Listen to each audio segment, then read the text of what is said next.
아버지 하나님, 오늘 시간도 주님의 은혜를 사모합니다. 이제 주님께서 저희를 각자의 마음속에서 역사하실 시간입니다. 겸손히 주님 앞에 엎드린 저희에게 이 시간 임재하여 주셔서 저희의 상처난 마음을 어루만져 주시고 위로하여 주시옵소서. 선포되는 말씀이 저희로 다시 주님을 바라보게 하여 주시옵소서. 그래서 우리 모두가 다 진심으로 하나님 앞에 아멘으로 영광 돌리게 하여 주시옵기를 예수님의 이름으로 간절히 기원하옵나이다. 아멘. 교동문 760장 경배와 찬양. 온 땅이여 여호와께 즐거운 찬송을 부를지어다.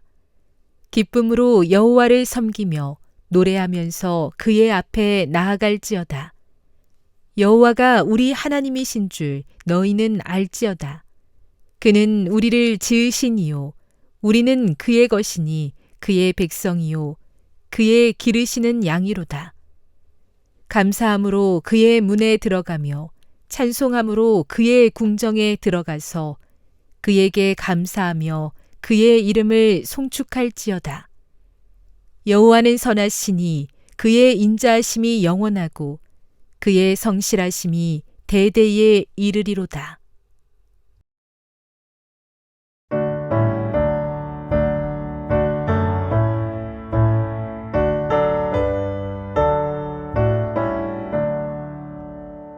복의 근원 강림하사 찬송하게 하소서. 한량 없이 자비하심 증량할 길 없도다. 천사들의 기쁜 찬송 나도 하게 하소서. 구속하신 이의 함을 항상 찬송합니다. 주의 도와주심 받아 이때까지 왔으니 이와 같이 천국에도 이르기를 바라네. 하나님의 품을 떠나 죄에 빠진 우리를 예수 구원하시려고 보혈 흘려 주셨네. 주의 귀한 은혜 받아 일생 빚진 자 되네. 주의 은혜 사슬 되사 나를 주께 매소서. 우리 마음은 연약하여 범죄하기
성도 여러분 안녕하십니까?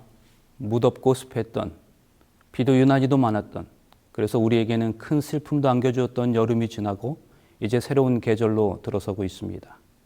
가을은 결실의 계절이라고 하지요. 우리의 신앙도 특별한 수확이 있는 그런 계절이 되기를 진심으로 소망합니다.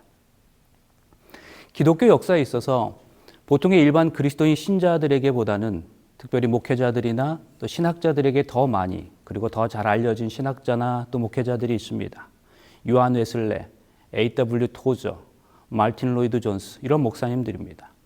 그런데 그런 분들 중에 한 분이 강해 설교로 유명한 존 맥아더라는 목사님이에요. 이분은 정말 유명하신 분인데요. 근데 이분이 이런 고백을 했던 적이 있습니다. 사실 이분의 명성과 인품으로 볼 때 대단히 평탄한 목회를 했던 것으로 보이지만 속으로는 문제가 많은 목회를 하셨던 것 같아요. 언제나 최고의 시련은 사람으로 인한 시련입니다. 맥아더 목사님에게는 자신을 따르는 성도들이 많이 있었고 당연히 그러한 사람들 중에는 맥아더 목사님이 특별히 더 큰 사랑과 관심을 가지고 애지중지했던, 그렇게 양육했던 제자 그룹이 있었습니다. 그렇게 언제나 마음과 사랑을 나눈 5명의 제자가 이분에게 있었는데요. 그런데 하루는 다른 사람들도 아닌 바로 그들이 교회의 중임을 맡은 몇 사람과 함께 목사님을 찾아와서 목사님에게 사임을 요구했답니다.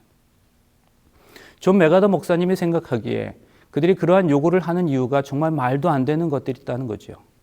그 순간 이 목사님의 마음은 브루터스 너마저도 라는 심정이었다고 했습니다. 어찌되었던 이 목사님을 사임하게 하려는 그들의 시도는 실패했지만 목사님은 배신의 충격으로 더는 그 교회에 머무르고 싶지 않았습니다. 그런데 문제는 이 목사님이 갈 곳이 없었답니다. 그래서 그냥 그 교회에 머물 수밖에 없었다고 합니다. 그것이 그의 목회 8년째 되던 해의 일이었습니다. 그리고 10년이 더 지난 후에 또다시 목사님의 목회 사역에 위기가 찾아오게 되었는데요. 한두 명도 아니고 250여 명의 성도가 교회를 떠나는 일이 발생하게 되었습니다.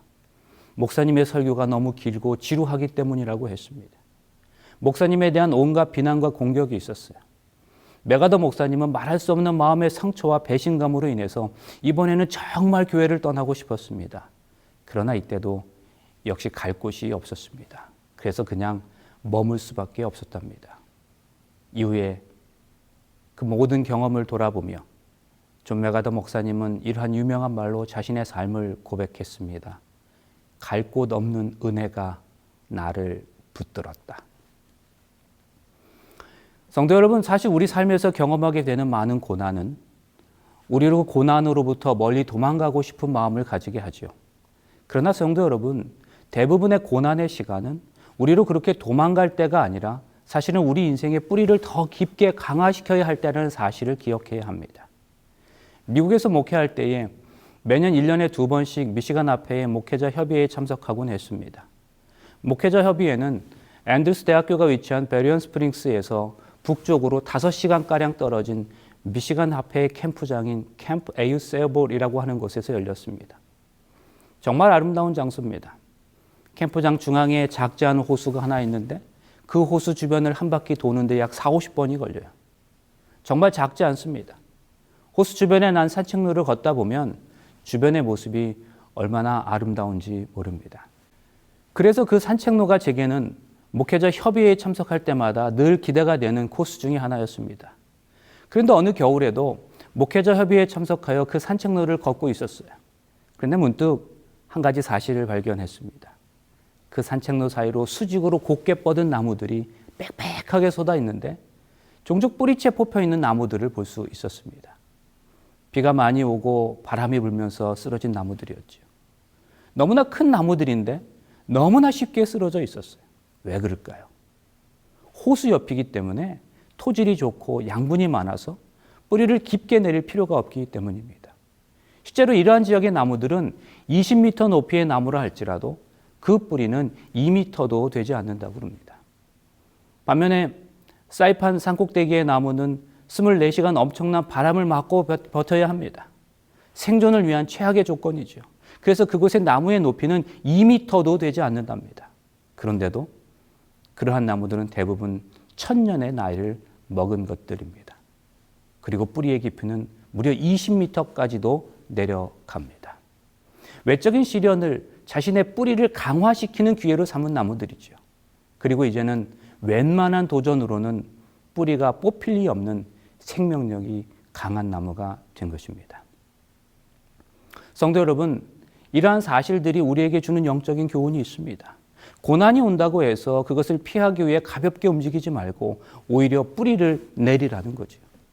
그래서 우리 인생에 있어서 고난의 시간은 하나님과 그분의 말씀의 뿌리를 내리는 시간이 되어야 한다는 것입니다. 고난이 온다고 해서 그 고난으로부터 도망가는 인생을 살아가는 사람은 결코 거목이 되지 못합니다.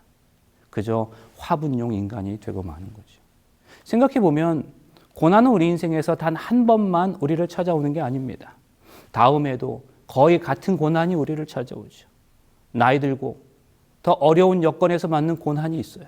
그런데 과거에 포기하고 떠난 사람은 다시 그 고난들에 도전하기가 어렵습니다. 그러므로 우리 인생에서 경험하게 되는 고난은 도망가야 할 자리가 아닙니다. 피해야 할 자리가 아닙니다. 오히려 바로 그 고난의 자리에서 자신을 돌아보고 자신을 부인하며 하나님께로 더 깊은 뿌리를 내리는 시간이 되어야 하는 것임을 잊지 마시기를 바랍니다. 사도 바울은 로마 교회를 위로하고 견고하게 하기 위해서 로마 교회로 가기를 원했어요. 그러나 길이 막혔습니다. 사실 이 사실에 대해서 바울은 이렇게 말합니다. 형제들아, 내가 여러 번 너희에게 가고자 한 것을 너희가 모르기를 원치 않으니 이는 너희 중에서 다른 이방인 중에서와 같이 열매를 맺게 하려 함이로되 지금까지 길이 막혔도다. 이걸 새로운 번역 성경으로 이렇게 표현할 수 있습니다. 사랑하는 형제 여러분, 나는 지금까지 여러분에게 가려고 수없이 계획했지만 번번이 방해를 받았습니다. 이 사실을 여러분이 알아주길 바랍니다. 나는 다른 이방인에게서 거둔 성과를 여러분들이 사는 곳에서도 훌륭히 거둘 수 있기를 바랐습니다. 여러 번 가고자 했다. 그러나 길이 막혔다. 여러분, 이게 이 성경절의 내용입니다. 우리는 때때로 신앙생활을 하면서 이런 생각을 하죠. 우리가 하나님을 믿고 의지합니다. 모든 것을 다 하나님께 맡겼습니다. 믿음으로 살아갑니다. 그러면 모든 길이 다 열릴 것으로 기대합니다. 그런데 사실 우리가 믿음으로 살면 하나님 앞에서 아무 문제 없이 살고 있다고 생각하는데도 길이 막힐 때가 있어요. 정말 그럴 수 있습니까? 그럴 수 있어요. 길이 막힐 수 있어요. 사도 바울이 오늘의 말씀을 통해서 이러한 사실을 증명하고 있어요. 하나님 안에서 살아가면서도 우리는 얼마든지 길이 막히는 경험을 할 때가 있다는 거죠.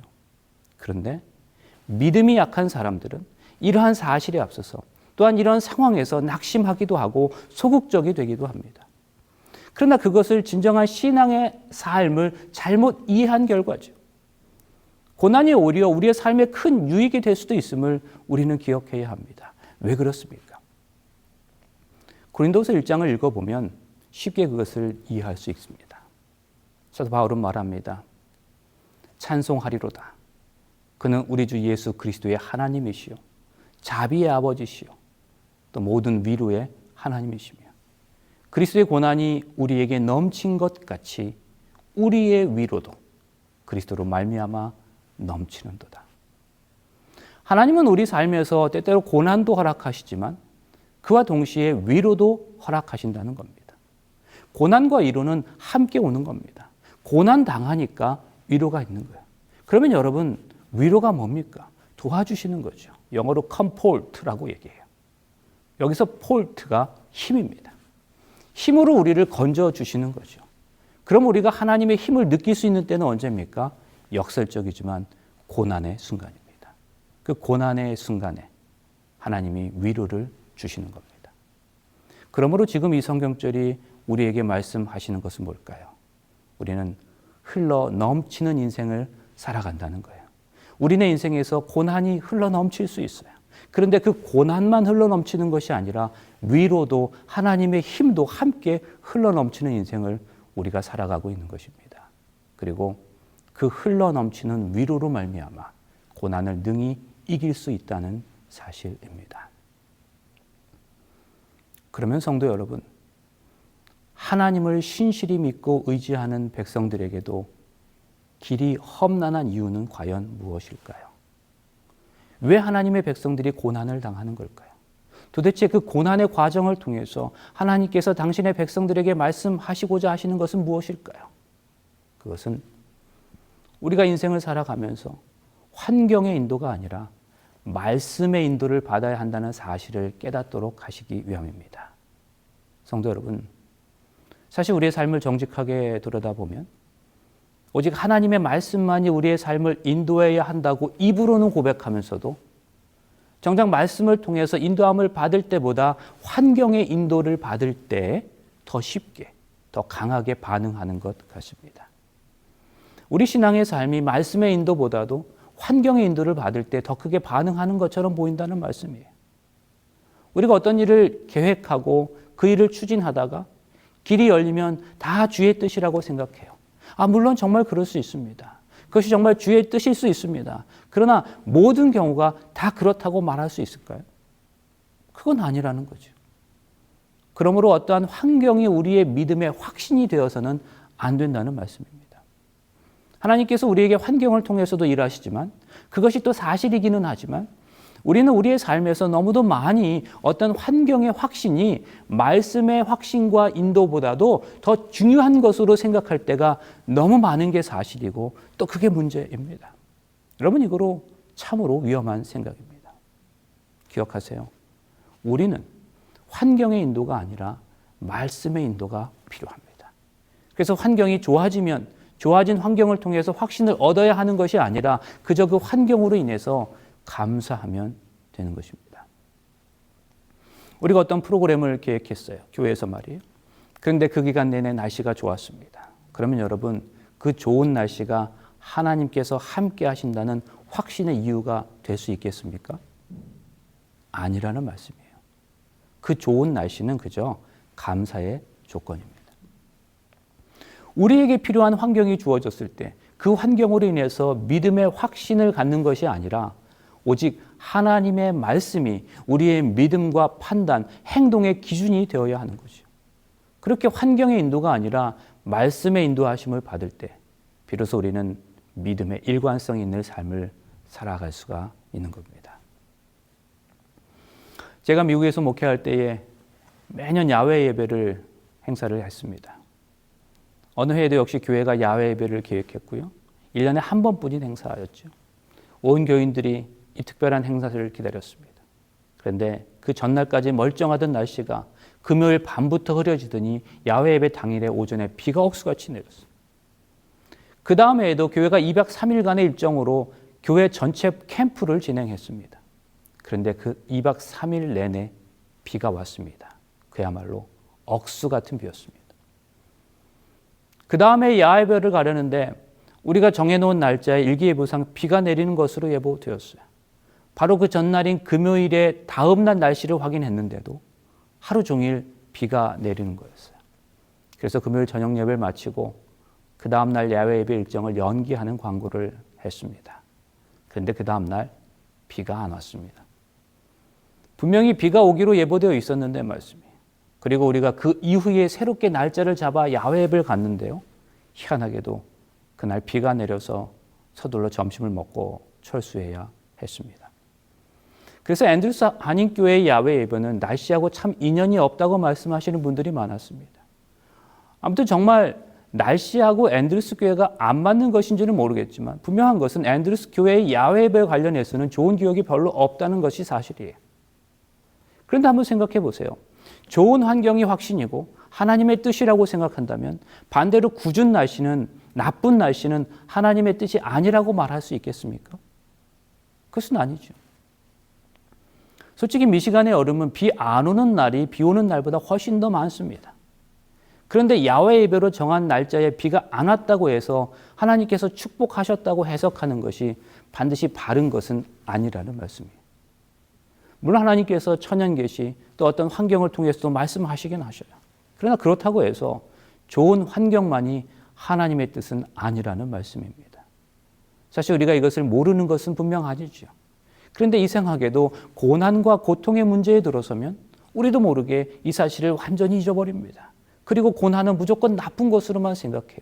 피할 것으로만 생각합니다. 성도 여러분, 궂은 날씨를 통해서 하나님께서 우리에게 말씀하실 무엇이 있을 수도 있는 것이죠.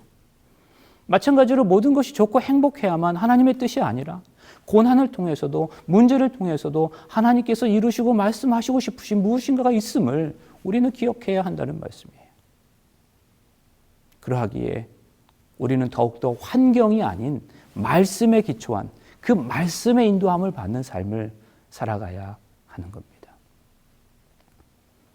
환경에 의해 좌우되는 사람은요, 결코 하나님 앞에 온전하게 설 수 없습니다. 만약에 환경의 인도를 받는 것이 하나님의 인도라고 생각한다면 마귀 사단은 정말 할 일이 없을 거예요. 그런데 마귀 할 일이 무엇이겠습니까? 그저 환경만 바꾸면 되는 거죠. 어떤 사람이 예수님을 믿으려고 하는데 부모님이 그 예수를 못 믿게 한다고 가정해 보세요. 분명 지금 이 사람의 환경이 예수님을 믿도록 도와주지 않고 있습니다. 그런데 이런 상황에서 그저 환경의 인도를 받는 사람은 그런 순간에 교회에 출석하지 않는 거예요. 왜요? 환경이 그로 하여금 교회 가지 못하게 하고 있기 때문입니다. 이것이 바로 환경의 인도를 받는 사람의 모습이에요. 부모님이 교회 가라고 할 때까지 기다리겠다 하면 어떻게 그의 신앙에 자라날 수 있겠습니까? 환경은 가로막힘이 있지만 말씀이 자신의 삶을 인도하도록 해야 하는 거죠. 환경은 분명 가로막혔습니다. 그러나 성경은 무엇이라고 말합니까? 주 예수를 믿으라. 그리하면 너와 네 집이 구원 얻으리라. 주어진 환경이 아니라 말씀에 순종하고 그 말씀의 인도하심을 받는 삶을 살아가야 한다는 말씀이에요. 그러므로 기억하세요. 환경이 좋으면 감사하십시오. 그러나 그 환경 때문에 확신을 갖지는 말라는 말씀이에요. 그래서 환경을 뛰어넘는 하나님의 말씀의 인도하심을 받는 믿음의 삶을 살아가시길 간절히 바랍니다. 사도 바울의 고백을 보세요. 사도 바울조차도 길이 막힐 수 있다는 거죠. 그러나 길이 막혀도 말씀이 인도한다고 하면 가야 하는 것입니다. 요나를 보세요. 이 사람은 반대로 환경이 그를 지지했어요. 다 갖춰진 최적의 환경이었어요. 타이밍도 절묘하게 맞았습니다. 그러나 그 길은 불순종의 길이었음을 우리는 기억해야 합니다. 그러나 요나가 여호와의 낯을 피하려고 일어나 다시스로 도망하려 하여 욥바로 내려갔더니 마침 다시스로 가는 배를 만난지라. 여호와의 낯을 피하여 함께 다시스로 가려고 선가를 주고 배에 올랐더라. 잘 보세요. 환경의 인도하심이에요. 그러나 그 길은 불순종의 길이었습니다. 환경의 인도하심이 다 좋은 것은 아니라는 말씀이에요. 그러므로 우리의 신앙의 여정길에서 환경의 인도를 받는 게 아니라 주님의 말씀의 인도를 받아 온전한 주님의 뜻을 경험하는 저와 여러분이 되시기를 간절히 바랍니다. 히브리서 말씀입니다. 대저 젖을 먹는 자마다 어린아이니 의의 말씀을 경험하지 못한 자요. 바울은 여기에서 신앙생활을 한 지 오래되었어도 여전히 어린아이의 삶을 살아가는 사람들을 책망합니다. 그가 말하는 골자는 이래요. 이제는 너희가 오랜 시간 동안 하나님의 말씀을 들었으니 자, 이쯤 되면 남을 가르칠 만한 자리에 있음도 한데 아직 그럴 만한 수준에 이르지 못했다는 말씀이죠. 그러면서 신앙적으로 볼 때는, 영적으로 볼 때는 여전히 어린아이라고 지적하고 있는 거예요. 그래서 이제는 장성한 분량을 가진 어른이 되어야 한다는 것입니다. 의의 말씀, 하나님의 말씀을 먹고 독자적인 판단을 하는 그런 어른이 되라는 거예요. 성경이 말하는 어른의 정의가 뭘까요? 의의 말씀을 먹고 제대로 판단하든가 그렇지 않은가가 그의 영적으로 어른인지 아닌지를 판별한다는 거죠. 그때그때의 상황에 따라 반응하고 행동하는 것이 아니라 그 상황을 말씀으로 해석하고 판단하는 것이 제대로 된 어른이라는 말씀입니다. 성도 여러분, 믿음의 뜻이 무엇입니까? 히브리어로 믿음은 에무나라고 표현되어 있어요. 구약성경 하박국에 보면 의인은 믿음으로 말미암아 살리라고 했을 때 여기에 믿음은 에무나로 표현되어 있습니다. 그런데 이 에무나의 뜻은 원래 용법을 보면 견딤이라는 의미를 가지고 있어요. 그러므로 믿음으로 산다는 건 결국 견딤으로 살아간다는 의미입니다. 우리가 신앙생활을 하다 보면 어떤 사람은 어떤 환경 때문에 신앙의 자세도 쉽게 바뀌는 것을 봅니다. 내가 보기에 괜찮은 상황이면 신앙인의 자세예요. 그런데 내가 원하는 환경이 아닌 것처럼 여겨지면 내가 언제 신앙생활 했나는 듯 순식간에 뒤바뀌는 사람들이 있습니다. 말투가 바뀌어요. 표정이 바뀝니다. 그러면서 말합니다. 나는 신앙대로 살려고 하는데 저 사람이 내 속을 뒤집어 놓고 어떠한 환경이 나를 가만히 두지 않는다고 말해요. 그러나 성도 여러분, 그런 사람들은 그렇게 말하므로 나는 말씀이 아닌 환경의 지배를 받는 사람이라고 고백하고 있다는 사실을 기억해야 합니다. 여러분, 상황과 환경은 바뀌는 거죠. 그러므로 그 상황과 환경에 나의 믿음과 나의 신앙의 기준을 두면 내 믿음과 신앙도 바뀔 수밖에 없는 겁니다. 어떻게 어떠한 조건이, 상황이, 환경이 내 믿음을 결정할 수 있습니까? 성경은 그렇게 말하고 있지 않아요. 우리가 환경의 인도를 받는다면 견딤으로 살아야 할 필요가 뭐가 있겠습니까? 그저 환경에 따라 움직이면 되는 거 아니겠어요? 그러나 환경이 나하고 다르기 때문에 믿음을 가지고 견뎌야 하는 거죠. 말씀의 인도함을 받아서 견뎌야 하는 거죠. 말씀의 지배를 받아야 하는 것입니다. 그러므로 환경이 아닌 말씀의 지배를 매 순간마다 경험하시는 우리 모두가 되시기를 간절히 바랍니다. 앞서 살펴봤던 사도 바울의 고백과 관련해서 사도 바울이 로마로 가려고 했던 그 길이 막혀서 얻은 유익을 한 가지 더 생각해 볼 수 있을 겁니다. 하나님께서 왜 로마로 가는 길을 막으셨을까? 이 질문에 대하여 하나님께서는 여러 가지 뜻이 있고 또 이유가 있으셨겠지만 오늘날 우리 입장에서 보면 또 다른 유익을 찾아볼 수 있을 거라고 생각해요.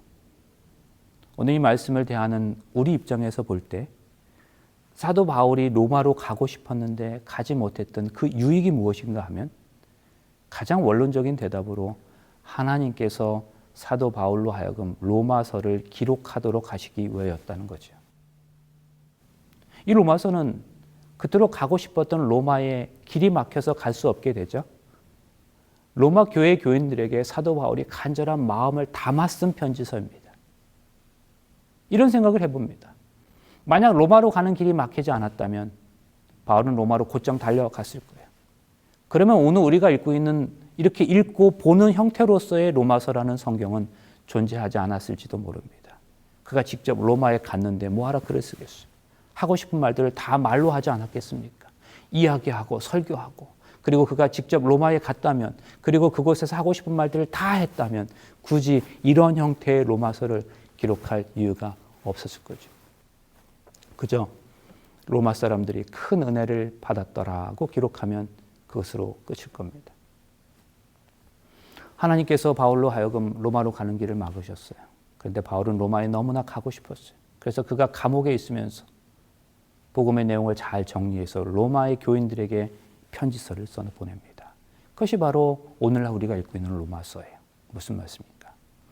그때 사도 바울의 로마로 가고자 하는 길이 막히지 않고서는 오늘 우리가 들고 있는 이 로마서를 어쩌면 기록되지 않았을지도 모르고 오히려 길이 막혔던 그 경험이 오늘 우리로 하여금 이 로마서를 손에 들게 했다는 말씀이에요. 성도 여러분, 로마서가 어떤 책입니까? 모든 그리스도인의 신앙의 도리가 기록된 책이죠. 복음의 내용의 핵심이 여기 구체적으로 그러면서도 심오하게 기록된 책이 로마서예요. 체계적인 하나의 논문 같은 책이에요. 그래서 우리가 이 로마서를 잘 이해하면 복음적인 삶이 무엇인지를 완벽하게 이해될 수 있죠. 그렇게 로마서는 교리와 실천이 적절하게 잘 융화되어 드러나고 있어요.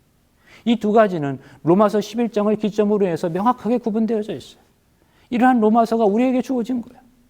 그럼 다시 말씀드리지만 만약에 사도 바울이 로마로 가는 길이 열렸다면 로마서는 없었을지도 몰라요. 그 근본적인 원인이 뭔가? 바로 로마에 가는 길이 막혔기 때문이었어요. 어떤 의미에서 그때 그 바울의 문제와 역경은 훗날 우리의 축복이 되었어요. 여러분, 이것이 우리 신앙의 삶에서 경험하는 문제와 고난의 미학이라고 할 수 있어요. 그 당시에 당사자들은 그 문제로 인해서 괴로울 수 있어요.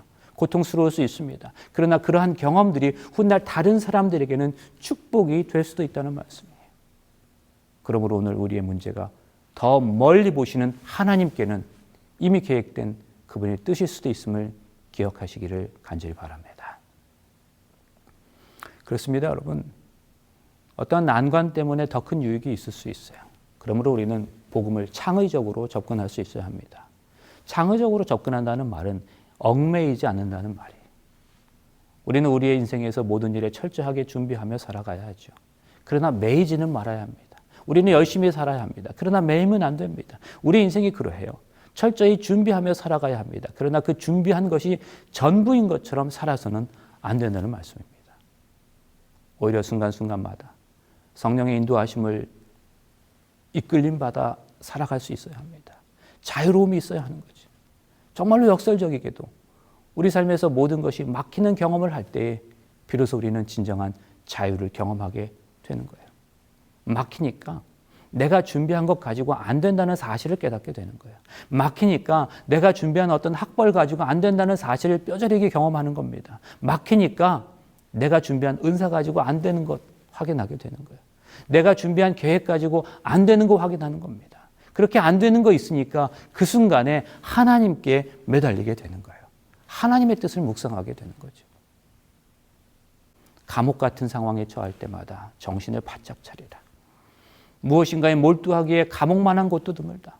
존 버년이 탁월한 우화 철로 역정을 생각해낸 것도, 바울이 주님을 만난 것도, 요한이 열린 하늘을 통해 계시를 보았던 것도, 그리고 요셉이 하나님의 은총을 경험했던 것도 바로 이 감옥에서였다. 우리 중에는 슬픔에 잠겼을 때에만 하나님의 은총을 체험하는 일들이 덜어 있다. 밤은 별을 볼 수 있는 최고의 시간이다. 성도 여러분 기억하세요. 지저귀는 새는 노래하는 법을 어둠 속에서 배우는 법입니다. 제가 좋아하는 오스왈드 챔버스의 말이에요. 길을 걷다가 넘어져 본 경험이 있으시죠? 그래서 무릎이 까지고 손바닥에 피가 흘렀던 그런 경험이 있으시죠? 그렇게 넘어진 후에 어떻게 하셨습니까? 다시 일어나셨지요? 그런데 그렇게 넘어진 자리에서 다시 일어나실 때 어떻게 일어나셨습니까? 넘어졌다가 다시 일어날 때는 넘어진 그 자리를 다시 짚고 일어나야 하는 거죠. 내 발에 걸린 그 돌뿌리를 다시 짚고 일어서야 하는 거예요. 여러분, 우리 삶에서 우리의 문제를 경험할 수 있어요. 어려움이 있을 수 있죠. 그래서 넘어질 수 있어요. 그러나 기억하세요. 넘어지면 넘어진 그 자리를 짚고 다시 일어나야 하는 겁니다. 문제의 그 자리는 피해야 할 것이 아니라 짚고 다시 일어나야 할 자리라는 말씀이에요. 성도 여러분, 우리 인생에서 우리가 계획한 모든 것이 다 되기만 한다면 도대체 언제 우리가 하나님의 뜻을 구하며 살아갈 수 있겠습니까? 마음먹은 대로, 계획한 대로 다 되면 내 생각, 내 계획 속에 스스로 묶여버리게 되는 거죠. 그래서 하나님께서 어떤 때는 일부러 우리에게 길을 막아주신다는 거예요. 우리 인생에 길이 막힌다는 것, 분명 그것은 하나님께서 우리에게 기도하면서 창의력을 구하라는 하나님의 메시지인 것입니다. 그 순간에 우리는 겸손하게, 참으로 겸손하게 하나님, 이 막힌 길을 통해서 제게 원하시는 것이 무엇입니까? 라고 조용히 그분의 말씀을 듣는 자리로 돌아가야 합니다. 와이선자는 이렇게 우리에게 통탄했던 적이 있습니까? 모든 일이 다 할 때까지 강렬한 열망을 가지고 온 심령을 다 기울여 하나님을 찾는 자들이 얼마나 적은가. 말로 표현할 수 없는 절망의 물결이 간구하는 자들 위에 밀려올 때 확고한 믿음으로 하나님의 약속을 굳게 붙잡는 자들이 어찌 그리 적은가. 성도 여러분, 우리는 환경의 인도를 받지 말아야 합니다. 환경이 우리 삶의 지표가 되지 말아야 합니다. 막힌 것처럼 보이는 어떤 상황이 우리를 절망하도록 내버려 두지 말아야 합니다. 오히려 말씀이 우리를 인도하고 그렇게 인도함을 받을 때 우리는 진정으로 하나님의 뜻을 발견하게 되는 것이고 그러한 삶이 우리 주님께서 원하시는 삶임을 우리는 믿어야 합니다. 그러므로 고난과 역경과 괴로움과 그 순간은 그 상황과 환경으로 인해서 내 결정을 이루어낼 때가 아니라 오히려 가만히 앉아 하나님의 말씀을 펼칠 때라는 사실을 기억하게 되시기를 간절히 바랍니다. 그렇게 지금의 내가 처한 고난의 환경과 상황이 아니라 오직 하나님의 말씀이 이끄는 인생의 모습이 오늘 우리 모두의 삶 속에서 드러나게 되시기를 간절히 바라면서 말씀을 마치겠습니다. 잠시 기도하시겠습니다. 사랑의 아버지 하나님, 오늘 말씀이 다시금 우리의 마음을 위로하여 주시니 감사합니다. 우리 삶에서 경험하는 고난과 어려움의 의미를 새롭게 발견하게 하셔서 감사합니다. 우리가 기대하고 바라지 않는 어떤 불편하고 힘든 상황 속에서도 하나님의 섭리하심이 있음을 믿게 하여 주시옵소서. 그래서 그 어두움의 순간이 우리로 겸손히 말씀의 뿌리를 내리고 우리 믿음의 깊이를 더하는 순간이 되게 하여 주시옵소서. 그렇게 우리 매일의 삶이 겸손한 기다림의 삶이 되게 하여 주셔서 감사와 행복, 기쁨으로 주님을 섬기게 하여 주시옵기를 예수님의 이름으로 간절히 축원하옵나이다. 아멘.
나 주의 인도 받으니 늘 기쁘고도 즐겁다.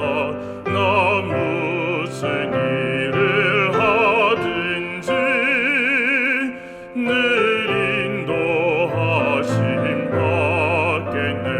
예수 나의 손 붙잡고 늘 인도하여 주시니 나 주님의 제자 되어 늘 주만 따라가겠네.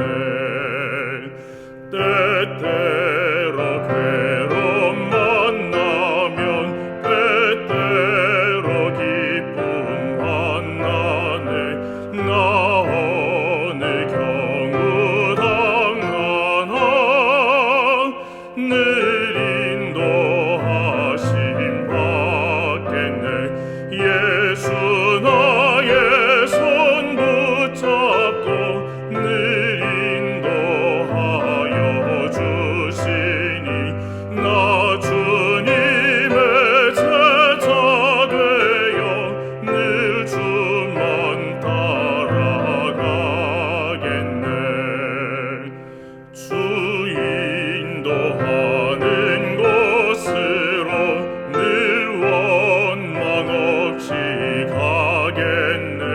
이 세상 고라 중에도 늘 인도하심 받겠네. 예수 나의 손 붙잡고 늘 인도하여 주시니 나 주님의 제자 되어 늘 주만 따라가겠네. 이 세상 일을 마치고 최후의 승리 얻은 후 저 하늘 날아갈 때도 늘 인도하심 받겠네. 예수 나의 손 붙잡고 늘 인도하여 주시니 나 주님의 제자 되어 늘 주만 따라가겠네.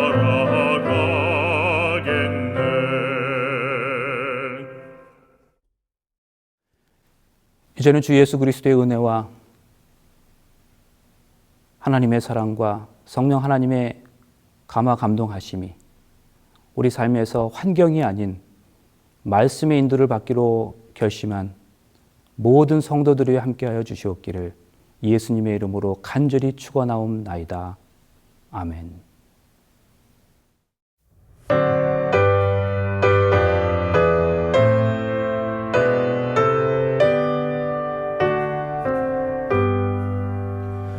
내